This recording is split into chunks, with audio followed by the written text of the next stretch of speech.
ಸ್ನೇಹಿತರೆ, ಮಾಹಿತಿ ಕನ್ನಡ ಚಾನಲ್ಗೆ ಸ್ವಾಗತ. ಕಳೆದ ವಿಡಿಯೋದಲ್ಲಿ ಮೆಕ್ಸಿಕೋ ದೇಶದಲ್ಲಿ ನಡೆದ ಘಟನೆಗಳ ಬಗ್ಗೆ ತಿಳಿಸಿದ್ದೆ. ಇಂದಿನ ವಿಡಿಯೋದಲ್ಲಿ ಹೇಗೆ ನಮ್ಮ ಭಾರತ ದೇಶವು ಆಧುನಿಕ ತಂತ್ರಜ್ಞಾನದಲ್ಲಿ ಮತ್ತು ಭದ್ರತಾ ಪಡೆಗಳಲ್ಲಿ ಮುಂದುವರೆದಿದೆ ಎಂದು ತಿಳಿಯೋಣ. ಈ ಹಿಂದೆ ನಮ್ಮ ಭಾರತವು ಬೇರೆ ದೇಶಗಳಲ್ಲಿ ತಯಾರಿಸಿದ ಏರ್ಕ್ರಾಫ್ಟ್, ವೆಪನ್ ಮತ್ತು ಭದ್ರತಾ ಪಡೆಗಳಿಗೆ ಬೇಕಾದ ವಸ್ತುವನ್ನು ಇಂಪೋರ್ಟ್ ಮಾಡಿಕೊಳ್ಳುತ್ತಿತ್ತು. ಆದರೆ ಇಂದು ನಾವು ತಯಾರಿಸಿದ ಏರ್ಕ್ರಾಫ್ಟ್, ವೆಪನ್ 100ಕ್ಕೂ ಹೆಚ್ಚು ದೇಶಗಳಿಗೆ ಎಕ್ಸ್ಪೋರ್ಟ್ ಆಗುತ್ತಿದೆ. ಅದರಲ್ಲಿ BrahMos supersonic missile, Akash surface to air missile system, 155mm artillery guns, Pinaka multi barrel rocket launcher ಇವು ಪ್ರಮುಖವಾಗಿ ನಮ್ಮ ದೇಶದಿಂದ ಬೇರೆ ದೇಶಗಳಿಗೆ ಎಕ್ಸ್ಪೋರ್ಟ್ ಆಗಿವೆ. ಇಂದು ನಾನು ಮಾತನಾಡೋದು ಪ್ರಹಾರ್ ಬಗ್ಗೆ.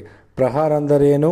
ಇದು ಕೇವಲ ಒಂದು ಮಿಸೈಲ್ ಮಾತ್ರವೇ ಅಥವಾ ಭಾರತದ ಭದ್ರತಾ ದೃಷ್ಟಿಕೋನದ ಒಂದು ಶಕ್ತಿಯ ಸಂದೇಶವೇ? ನಮ್ಮ ದೇಶದಲ್ಲಿ ತಯಾರಿಸಿದ ಮಿಸೈಲ್ ಬಗ್ಗೆ ಪ್ರತಿಯೊಬ್ಬ ಭಾರತೀಯರು ತಿಳಿದುಕೊಳ್ಳಬೇಕು.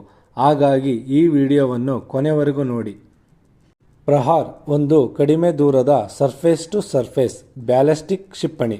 ಅಂದರೆ ಶತ್ರು ದೇಶದ ಮಿಲಿಟರಿ ಕ್ಯಾಂಪ್ ಮೇಲೆ ನಮ್ಮ ದೇಶದಿಂದ ದಾಳಿ ಮಾಡುವ ಸಾಮರ್ಥ್ಯ ಹೊಂದಿರುವ ಮಿಸೈಲ್ ಪ್ರಹಾರ.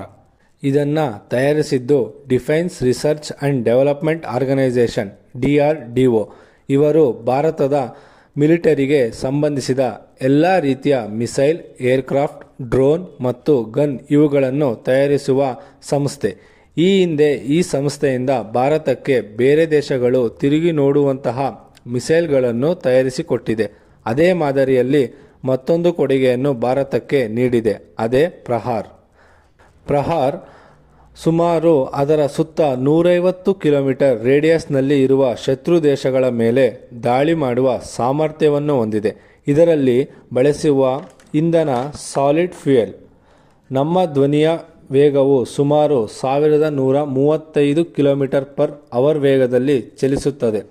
ಆದರೆ ಪ್ರಹಾರ್ ನಮ್ಮ ಧ್ವನಿಯ 4ರಷ್ಟು ವೇಗದಲ್ಲಿ ಚಲಿಸುತ್ತದೆ.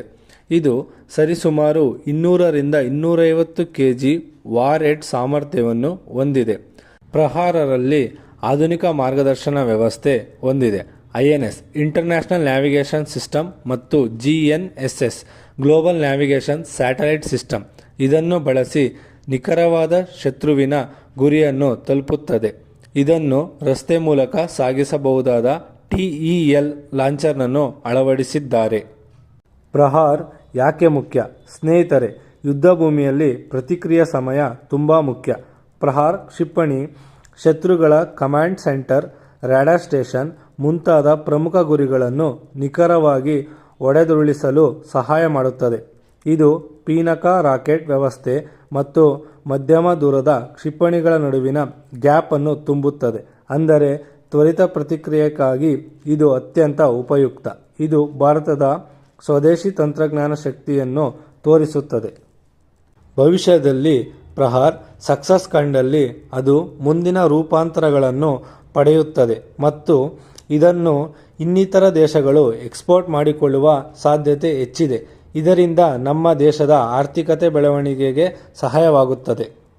ಇತ್ತೀಚೆಗೆ ಭಾರತ ಸರ್ಕಾರ ಪ್ರಹಾರ್ ಎಂಬ ಹೆಸರಿನಲ್ಲಿ ಒಂದು ಹೊಸ ರಾಷ್ಟ್ರೀಯ ಭದ್ರತಾ ನೀತಿಯನ್ನು ಪರಿಚಯಿಸಿದೆ.